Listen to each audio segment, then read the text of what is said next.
Three. अस्सलाम वालेकुम, नमस्ते, सत श्री अकाल। वीडियो देखने वाले सबके लिए दुआ है कि आप जहां भी रहें खुश रहें, शाद रहें, आबाद रहें और हमारे इस चैनल पे अपना प्यार दिखाते रहें। रिजवान सर की वीडियो लेके आए हैं, देखते हैं इस वीडियो को। इस वीडियो के ऊपर हमारा ओपिनियन अगर आप जानना चाहें तो वीडियो के लास्ट तक बने रहिए। मेरा नाम है नदीम इकबाल जंजुआ, मेरे साथ हैं Mohammad Sameer Khokhar. So guys let's start. और दूसरी बात जो मैंने बोला कि वो चाहती है, अगर वो पहली है तो उसका शौहर, हाउ क्यूट शी इज, उसका शौहर 3 और ब्याह के लिए आए। आइए सुनते हैं कुछ अंश और मस्त मस्त एनालिसिस करते हैं। तलाक के बिद्दत इज अ कल्चरल फॉर्म जो सालों पीढ़ी बाई पीढ़ी फॉर्म होते आया है, उसमें कहीं भी उसका हमारे रिलीजन में मेंशन नहीं है। तो जब इंस्टेंट ट्रिपल तलाक को रद्द किया गया उस अरे भैया, ये तो मुनाफिक के साथ साथ कितनी झूठी है। हमारा यार, ये लोग किस लेवल का झूठ बोल देते हैं।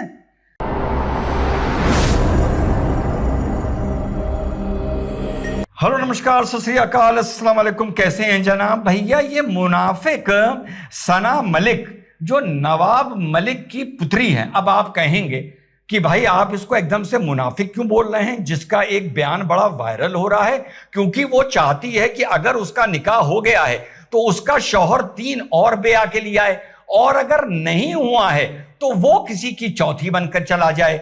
इस मारे नहीं, अरे मुनाफिक इस मारे कि ये एनसीपी की है। अरे अजीत पवार के गुट की विधायक बनी है। कौन अजीत पवार? जो महायुति का हिस्सा है, जो उन लोगों की पार्टी के संगठन में गठबंधन में है, वो भाजपाई, वो इस्लाम और मुस्लिम विरोधी, वो एकनाथ शिंदे जो कौम के दुश्मन हैं। इसके अब्बा की जो पार्टी थी, उस पार्टी का गठबंधन ऐसे लोगों के साथ था, और उस लालच में ये टिकट पाकर विधायक बन गई। तो सोचो कैसे इस्लाम और मुसलमानों के दुश्मनों के साथ ये जुड़ी हुई है। अब इसको भैया मैं मुनाफिक ना कहूं तो फिर और क्या कहूं। तो ये हो गई तो पहली बात। और दूसरी बात जो मैंने बोला कि वो चाहती है, अगर वो पहली है तो उसका शौहर, हाउ क्यूट शी इज, उसका शौहर 3 और ब्याह के लिए आए।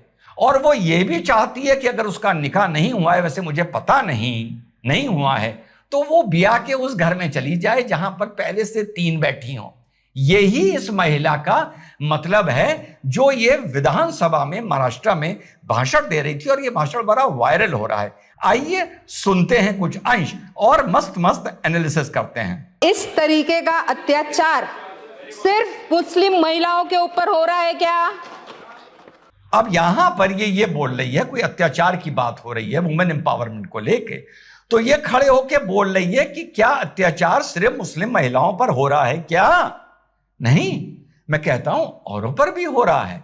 सबसे महिलाओं से दहेज लिया गया, मुसलमानों से भी लिया गया, हिंदुओं से भी लिया गया, घरों से भी निकाल दिया गया। आसान भाषा में हम मैट्रिमोनियल की बात कर लेते हैं। यहां पर अगर इस देश में महिलाओं को लेकर दहेज आया तो उसको खत्म करने वाला कानून भी आया, जिसके चलते कहीं ना कहीं दहेज, और उठा के देख लीजिए दहेज का उत्पीड़न कितना कम हुआ है। अभी भी कहीं कहीं दहेज देखने को मिल जाता है, तो कहीं कहीं यह भी देखने को मिल जाता है कि उस दहेज के डर की वजह से महिलाएं पूरी ससुराल पर डंडा रेल देती हैं। दोनों तरह की चीजें मिल जाती हैं।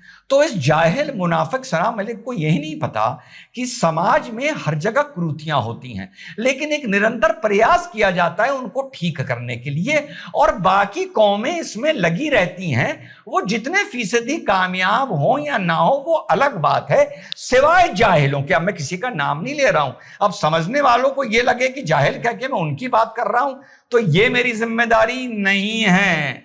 तो जैसे डोमेस्टिक वायलेंस एक्ट आया, जो महिला घर से निकाल दी गई है उसके लिए शौहर को घर में रहने का इंतजाम करना पड़ेगा, खर्चा पानी देना पड़ेगा। अब मुसलमान महिलाएं इस्लाम को भूलकर 125 सीआरपीसी में अपने महीने का खर्चा लेने चली जाती हैं। फिर भैया अगर इतने ईमान वाली हो तो क्यों चली जाती हो? मत जाओ। कह दो कि इद्दत के पीरियड तक खर्चा मिलना था, वो मेरे शौहर ने मुझे दे दिया। लेकिन नहीं, वही पुरानी बीमारी और वही पुरानी जलालत, जो तुम्हें सूट करेगा तुम उसे मॉडर्न लॉ कहकर अपना लोगे, जो तुम्हें सूट नहीं करेगा वहां तुम शरीयत का वास्ता दे लोगे। जिस तरह अभी ये सना मलिक मुनाफिक जाहिल दे रही है। आज दोनों शब्द एक साथ जुड़ गए, मुनाफिक भी और जाहिल भी। आगे चलिए। पॉलीगैमी मुस्लिम्स में अलाउड है मुस्लिम लॉ अंतर्गत। पाकिस्तान ने कुछ नया नहीं किया है। पाकिस्तान ने मुस्लिम लॉ, जो हमारा कुरान जो कहता है, उसको इम्प्लीमेंट किया है। और वही अगर इधर भी इम्प्लीमेंट किया जाएगा तो हम में से किसी को भी इस्लाम के में जो भी कुरान बोलता है वो हम फॉलो करते हैं। बस देखा भाई, इसीलिए मैंने शुरू में बोला था, ये जाहिल चाहती है कि अगर ये निकाह नहीं हुआ है तो ये चौथी या तीसरी या दूसरी बन के जाए, और अगर हो चुका है और एक ही ये एक अहलिया है, बीवी है, तो ये चाहती है वो 1 2 3 और ब्याह के लिए आए। ये मैं नहीं बोल रहा, मैं इस पर आरोप नहीं लगा रहा, ये खुद ही अपने मुंह से ये फूट रही है, समझे। और दूसरा ये कह रही है कि मुसलमान तो वो ही मानेगा जो कुरान में लिखा है। तो ये बात पहले मैं कई बार बोल चुका हूं। इस जाहिल में अगर इस्लाम की इतनी सी भी हरारत है तो ये इसी मंच पर खड़े होके कहे कि हमें नहीं मतलब तुम बलात्कार और चोरी और कत्ल के लिए किसको क्या सजा दो, हम नहीं जानते। जिस दिन मुकदमा भले सबका एक साथ चले, बलात्कार का, चोरी का, डकैती का, कत्ल का, अगर एक मुसलमान है 3 हिंदू हैं, 2 मुसलमान हैं 2 हिंदू हैं, या कोई भी, या चारों मुसलमान हैं मान लो बलात्कार या कत्ल करने वाले, तो मुकदमा भले न्यायालय में चले, लेकिन अगर फैसला हो गया तो मुसलमान आदमी की गर्दन काट देनी चाहिए, चोर का दायां हाथ काट देना चाहिए। इसकी बात मानी जाए जाहिल की या ना मानी जाए, जैसे जो ये बोल रही है इसकी ये बात भी नहीं मानी जाएगी। लेकिन कभी कोई मुसलमान ये बोलता हुआ मिला है, वहां जानते हो क्या कहेगा, कैसी बात कर रहे हैं भाई, देश का कानून है, अब आप कैसी बात कर रहे हैं, क्या कोई हम सऊदी अरेबिया में रह रहे हैं जो हमारा बलात्कार पर गला काट दिया जाएगा या चोरी में हमारा हाथ काट दिया जाएगा। तुम्हारी सरकार संविधान और न्यायालय माने या ना माने, इस मांग के लिए एक बार सड़कों पर निकल कर तो दिखाओ, पता तो चले कि कितना मानने वाले हो इस्लाम के। आगे चलते हैं। कुरान में कोई चीज कही गई है उसको फॉलो करने के लिए अगर इम्प्लीमेंटेशन पाकिस्तान ने लाया है तो भारत देश भी लाए, और हम इसकी मांग करते हैं। दूसरा, ट्रिपल तलाक जो है, आज भी मैं कहना चाहूंगी, तलाक के कई फॉर्म्स होते हैं। तो तलाक़े हसन, तलाक़े एहसन और तलाक़े बिद्दत। तलाक़े हसन, तलाक़े एहसान, ये जो 2 तलाक है ये हम फॉलो करते हैं। तलाक़े बिद्दत इज़ अ कल्चरल फॉर्म जो सालों पीढ़ी बाई पीढ़ी फॉर्म होते आया है, उसमें कहीं भी उसका हमारे रिलीजन में मेंशन नहीं है। तो जब इंस्टेंट ट्रिपल तलाक को रद्द किया गया, उसके ऊपर लॉ लाया गया, जो चीज़ हमारे पास है ही नहीं उसको रद्द किया गया। एक, अगर वो फॉलो हो रहा है, उसके ऊपर लॉ बनाया गया है और उसके अगेंस्ट कोई जा रहा है तो हम उसके ऊपर आवाज नहीं उठाते। अरे भैया, ये तो मुनाफिक के साथ साथ कितनी झूठी है। हमारा यार, ये लोग किस लेवल का झूठ बोल देते हैं ऑन रिकॉर्ड। इनसे तुम ये उम्मीद करते हो ये कि 200-300 साल पहले की बात पर सच बोलेंगे, 70-50 साल 40 साल पुरानी बात पर सच बोलेंगे। अरे भैया, ये 6-7 साल पुरानी बात पर झूठ बोल देते हैं। अरे भाई, क्या नंगा झूठ बोल रही है ये कह रही है कि तलाक़े बिद्दत इस्लाम में नहीं है। तो तलाक़े बिद्दत जब सरकार खत्म कर रही थी या कोर्ट खत्म कर रहा था, हमने कोई विरोध नहीं किया और हमें उससे कोई परेशानी भी नहीं है। हे अल्लाह, हे प्रभु, हे जगन्नाथ, हे प्रेमानंद, ये कितने झूठे लोग हैं भाई, इनका क्या मादा है झूठ बोलने के लिए। अभी 6 साल पुरानी बात पर झूठ बोल रहे हैं। क्या मादा है झूठ बोलने के लिए, क्या मादा है बेशर्मी का। जय हिंद, वंदे मातरम, खुदा हाफिज। रिजवान सर ने एक लेडीज हैं, उनकी बातों के ऊपर उन्हें काउंटर जवाब दिया है। जो उन्होंने भाषण किया है, जो कहीं ना कहीं 3 शादियों 4 शादियों के ऊपर जो उनकी एक कह सकते हैं कि इंडियन सरकार के खिलाफ जो है वो जा रही हैं। तो इस पे रिजवान सर ने कहा है कि ये चाहती हैं कि ये जो है तीसरी बीवी बन के जाएं, या कहीं ना कहीं अगर देखा जाए तो कि इसके अगर देखा जाए तो एक पति की एक पत्नी है तो तीन और आ जाएं। तो ये चीजें यकीन करें मैं भी कहीं ना कहीं स्टडी करता हूँ, पर मैं भी ये देखा कि कुरान में इजाजत तो है, पर इजाजत के ऊपर जो रिस्ट्रिक्शन होती है वो बड़ी सख्त है कि आप इंसाफ कर सकते हैं तो आपने ये काम करना है, अगर आप इंसाफ नहीं कर सकते तो आप जो है ना दूसरी शादी तीसरी शादी जो है वो नहीं कर सकते, क्योंकि जो रिस्ट्रिक्शन लगी है वो बड़ी सख्त है इंसाफ करने की। आज अगर देखा जाए जो दौर चल रहा है, रिसेंटली जो हालात है इनके ऊपर ही बात करनी चाहिए। तो मैंने आज तक जितनी जगह पे भी शादियां होते हुए देखा है, बहुत ही कम जगह पे मैंने मर्द को अच्छे तरीके से इंसाफ करते हुए घर का माहौल मैनेज करते हुए मैं नहीं देख पाया। कहीं बहुत ज्यादा अपने गांव में देखूं या जहां जहां मुझे कहीं ना कहीं इंफॉर्मेशन मिलती है, मर्द एक पत्नी के साथ भी सही तरीके से इंसाफ नहीं करता। जो उसका अखराजात बनते हैं घर के, जो उसका लेन देन में उसका जो कार्य होता है, एक मर्द एक को भी अफोर्ड नहीं कर सकता। तो आज अगर कोई दूसरी या तीसरी चौथी शादी की बात करे तो कहीं ना कहीं वो बहुत बड़ी कह लो कि गलतफहमी में है, वो घर का निजाम नहीं चला सकेगा। एक पत्नी अगर खूबसूरत है, दूसरी पत्नी थोड़ी सी बदसूरत है, तो वो किस तरीके से इंसाफ करेगा? ये बड़ा कह लो कि एक मुश्किल यकीन करे काम है कि दो पत्नियों के तो दरमियान में जो कह लो कि अच्छे तरीके से उनके कह लो कि जो इख्तियारात होते हैं उनको मानना और उसके ऊपर चलना। तो कहीं ना कहीं जो अगर कोई बंदा एक पत्नी का जो कह लो कि उसे तंग करता है, दूसरी को अच्छा रखता है, तो यकीन करें इस दुनिया में भी उसे इसका परिणाम भोगना पड़ेगा। ये जो लेडीज है इनके सामने ऐसी स्थिति नहीं बनी, इसलिए यहाँ ये इस तरीके से इन्होंने बयान दिए हैं। और यहाँ अगर देखा जाए तो ये बता रहे हैं जो रिजवान सर बता रहे हैं कि ये जिस जगह पे बात कर रही हैं तो ये वहाँ की पार्टियों की भी कह लो कि विरोध में जा रही हैं, क्योंकि जो जिस पार्टी के साथ जो इनका अलायंस है उनकी भी सही तरीके से ये कह लो कि तरीके से उनको बात नहीं समझ पा रही, या उनका जो एक तरीका होता है उससे भी मुखालिफ जा रही है। तो हमारे मुसलमानों की यही प्रॉब्लम है, कजन मैरिज हो या जिस वजह से भी कंफ्यूज माइंड है, एक दिन बात कुछ करते हैं दूसरी दिन बात कुछ करते हैं। तो ये कहीं ना कहीं जो है हमारे मुसलमानों को जो है वो बात करनी चाहिए जो अपने माशरे के दरमियान में पाई जा रही हो, जिसमें अगर देखा जाए कि कहीं ना कहीं किस तरीके से बेनिफिट है। तो आज अगर दूसरी तीसरी शादी की अगर कोई बात करता है तो बहुत बड़ा लॉस है। इसके बाद इंसाफ करना या कहीं ना कहीं घर के मामला उस तरीके से चलाना, ये आज के दौर में नहीं होता। बंदा एक शादी करके अच्छा घर बना नहीं सकता। तो आप सोचें दो तीन पत्नियां हो तो उनके दरमियान में किस तरीके से ये सारा मैनेज करेगा, घर अच्छा बनाएगा, अच्छे खर्चात देगा।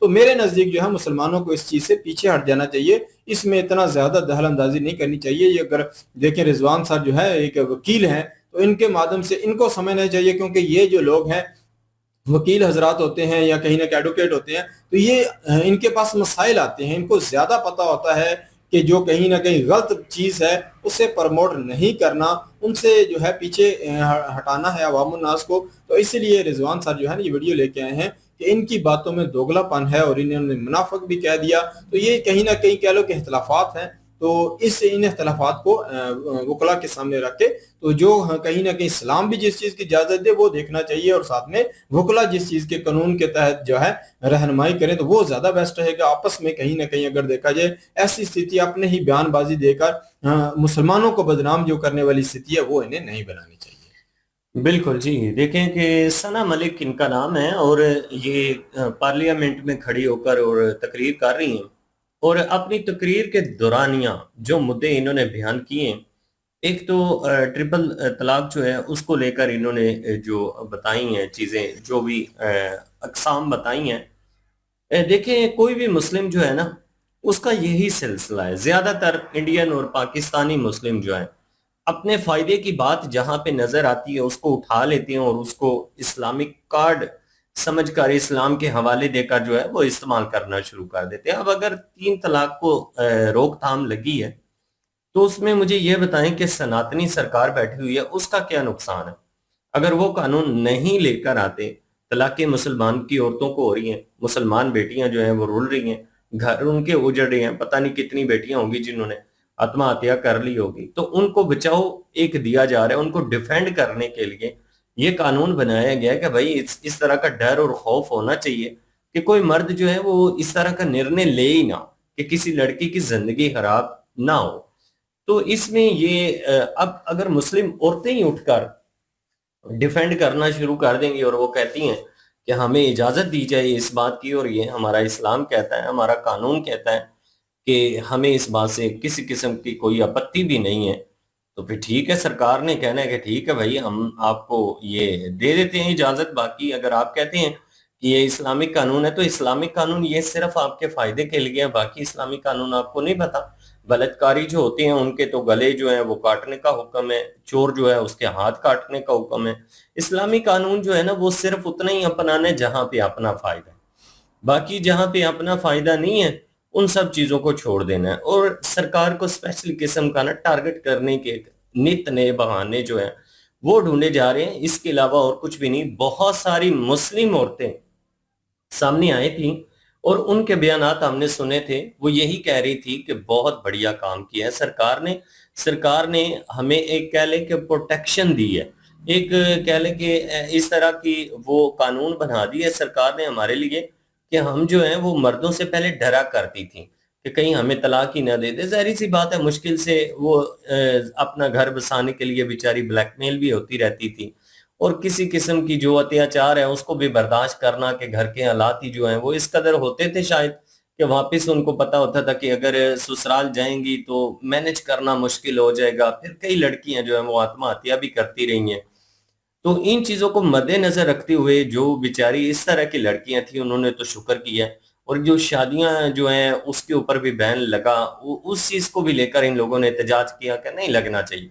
और भाई उनकी तरफ से, हिंदुस्तानी सरकार की तरफ से आप 10-10 शादियां करें, 4 की इजाजत है, बेशक 10 करो, उन्हें क्या नुकसान है? नुकसान आप लोगों का है, सोसाइटी खराब होगी, बच्चे खराब होंगे। फिर जब ये सारी चीजें होगी तो फिर देश को फर्क पड़ेगा। तो इसलिए जो सरकार फैसला ले रही है ना वो देश को मद्देनजर रखते हुए ले रही है कि देश में दिक्कत नहीं आनी चाहिए। जाहिर सी बात है, एक मुआशरा जो है वो इस तरह का अगर जन्म लेता है और वो तादाद बढ़ती जाती है तो फिर देश जो है उसको तो फर्क पड़ना है ना। तो ये चीजें जो है वो पहली बात तो आप लोगों के फायदे के लिए की जा रही हैं। आप लोग जो है इन चीजों को समझने की कोशिश कीजिए, और जो सना मलिक जैसे जितने भी लोग लेकर आते हैं इस मुद्दे को, तो मेरे ख्याल में सरकार को इनको अच्छे तरीके से समझाना चाहिए कि भाई ये हमारा इसमें कोई फायदा नहीं है। ये जो चीजें भी बनाई हैं, जो भी कानून बनाए हैं, ये आप लोगों की ही बेहतरी के लिए बनाए हैं। बाकी मुनाफिकत और दोगलापन जो है वो तो तकरीबन हम भी मुस्लिम ही हैं, हम भी जानते हैं कि ज्यादातर लोगों में पाया जाता है कि कह लें कि जो भी चीज जो है ना वो अपने खिलाफ होना उसको डिफेंड करने के लिए कहते हैं कि इसका हवाला ही को नहीं, ये है ही को नहीं है। और जो चीज है जहां पे लगे ना कि अपने आप को डिफेंड करने के लिए इस्तेमाल की जा सकती है, वहां पे कहते हैं कि ये तो हमारे कानून में लिखा हुआ है, ये तो हमारे धर्म में लिखा हुआ है कि इस तरह की चीजें हैं। तो इन चीजों का यूज जो है ना वो पाकिस्तानी, इंडियन, बंगाली, ये हम सारे मुस्लिम जितने भी हैं, अरबी जितने लोग हैं, वो हमें क्यों कहते हैं कि ये फेक मुस्लिम है?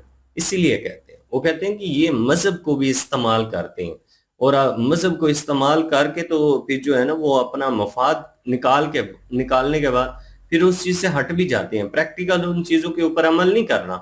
तो बाकी जो है वो इसीलिए फिर हमें वो फेक मुस्लिम भी कहते हैं।